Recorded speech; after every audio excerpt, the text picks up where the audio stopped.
Bienvenidos y bienvenidas una vez más a los videos de repaso de Introducción al Derecho. Hoy vamos a estar viendo un tema de la unidad 14 conocido como el neocantismo y sus vertientes.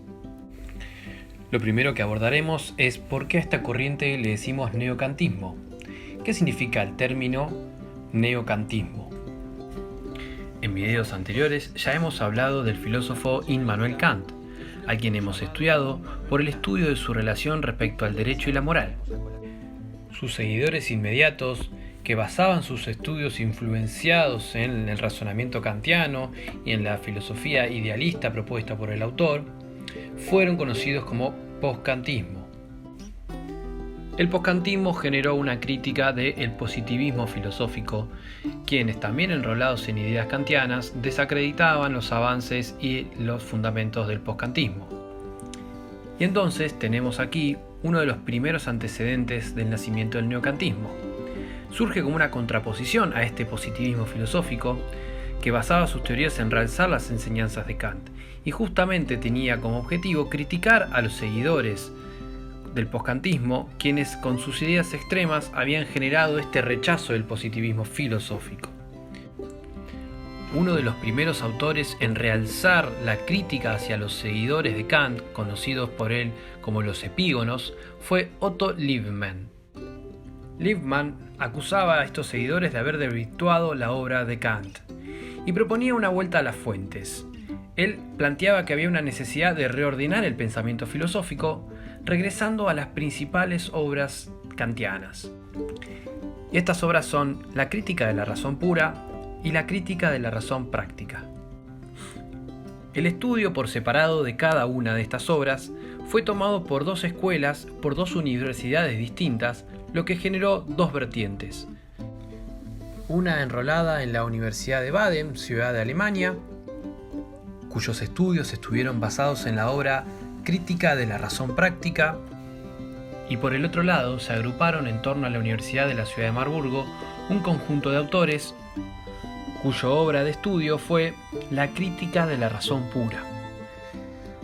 Vemos entonces cómo quedan conformadas las dos vertientes, las dos escuelas también podríamos decir, del neocantismo, la escuela de Baden y la escuela de Marburgo. Comenzamos por el neocantismo de Baden, también llamado neocantismo eticista, dado que direccionó sus estudios al problema de la ética y de la axiología dentro de nuestra manera de comportarnos. La obra La crítica de la razón práctica se preocupaba por el problema del obrar, o mejor dicho, cómo debemos obrar. Es por esto que podemos caracterizar a esta corriente de orientación axiológica. Entre sus máximos exponentes vamos a encontrar a dos autores que ya vimos en la unidad 13, que son Heinrich Rickert y Gustav Radbruch. Carlos, le pido disculpa por mi pronunciación y por mi fonética alemana. Seguramente usted en clase lo pronuncie mejor que yo. Uno de los principales aportes que realiza Rickert, como ya hemos visto, es la clasificación de las ciencias. Entendiendo que a diferencia de las ciencias naturales, en las ciencias culturales, la valorización que se hace respecto al objeto de estudio juega un papel fundamental, y esto nos permite y nos abre la puerta a entender que se puede realizar ciencia de aquellos objetos culturales, que posteriormente se van a convertir en disciplinas sociales. Aporta además una clasificación en torno al método utilizado por cada una de estas disciplinas. El método natural es generalizador. En cambio, en el cultural, el método es individualizador. La importancia del estudio de Rickert en esta instancia radica en que le abre la puerta al derecho a convertirse en una disciplina científica.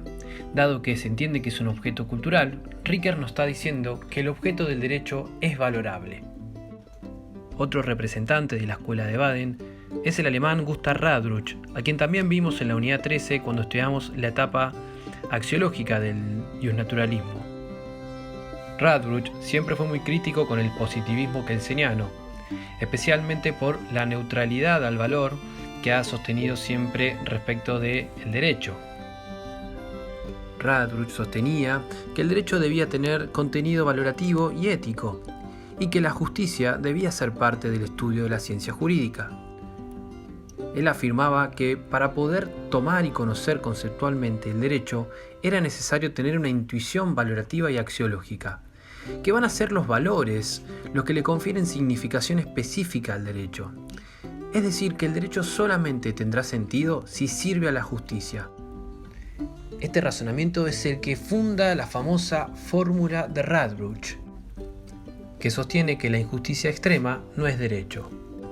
Significa para él que si una norma jurídica, por más validez formal que tenga, nos lleva a una solución extremadamente injusta, no puede ser etiquetada o entendida como derecho. Radbruch entendía que esta idea de justicia que determina qué es jurídico y qué no lo es, no es una justicia inmutable o eterna, algo que no cambia nunca, sino es algo que es dinámico, que suele modificarse de acuerdo a las opiniones y los intereses de la sociedad, que es una justicia que está intrínsecamente relacionada con los ideales políticos o con los idearios de una sociedad en su conjunto. Distingue tres clases de idearios políticos: los individualistas, los supraindividualistas y los transpersonalistas. Los primeros son aquellas posiciones que hacen prevalecer los valores de la personalidad humana y a cuyo servicio están los valores colectivos. En cambio, los supraindividualistas sostienen que los valores de la personalidad están al servicio de los valores colectivos y por tal motivo anteponen al Estado por sobre el individuo. Y por último, los transpersonalistas, que si bien no se sacrifican las libertades y los derechos individuales en estos, ellos se consideran en relación con las demás personas que integran la comunidad y se hallan al servicio de la cultura. Y aclara Radbruch que cada uno de estos idearios tiene un objetivo o una meta distinta. Los individualistas, la libertad de la persona; los supraindividualistas, la nacionalidad; y los transpersonalistas integran la cultura misma. Concluye Radbruch que los idearios transpersonalistas son los que se relacionan al derecho, ya que el derecho no puede ejercerse de forma aislada, sino en el marco de los valores que rigen en una sociedad. En el próximo video vamos a estudiar la Escuela de Marburgo y los autores que se enrolan en ella.